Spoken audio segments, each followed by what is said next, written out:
Magandang araw sa inyong lahat. Ngayong araw na ito, ating tatalakayin ang mga uri ng pangungusap. Pero bago iyan, ano nga ba ang pangungusap? Ang pangungusap ay ang kalipunan ng mga salitang nagsasaad ng isang buong diwa. Ito ay may patapos na himig sa dulo na nagsasaad ng diwa o kaisipang nais niyang ipaabot. May apat na uri ang pangungusap. Ito ang pasalaysay, patanong, pautos sa pakiusap, at padamdam.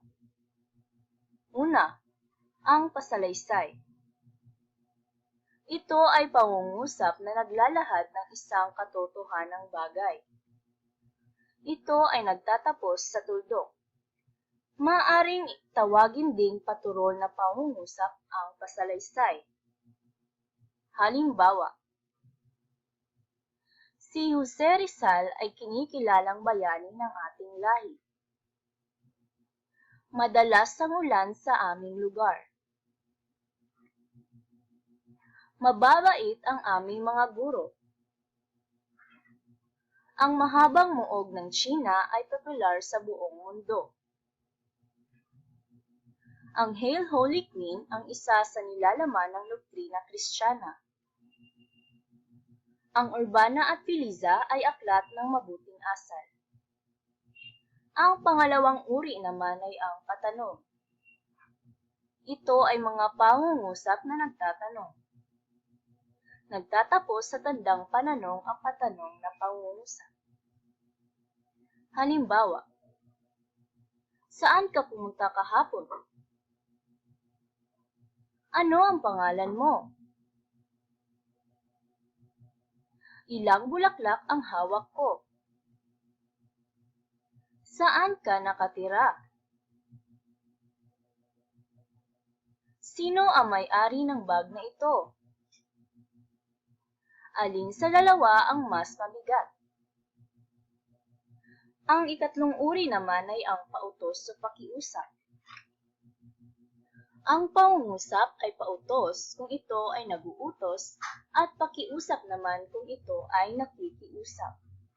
Maaaring gamitin ang mga salitang pake at maaari kung nakikiusap sa isang tao.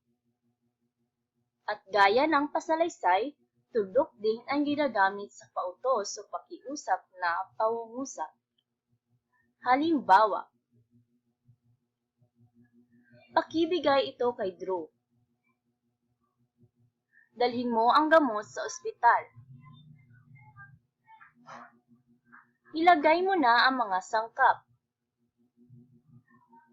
Kunin mo ang mga bag ko. Maaari mo ba akong samahan mamaya? Tulungan mo ako dito. At ang panghuling uri naman ng pangungusap ay ang padamdam. Ito ay pangungusap na nagsasaad ng matinding damdamin. Maaaring pagkagulat, kasiyahan, takot o pagkamangha.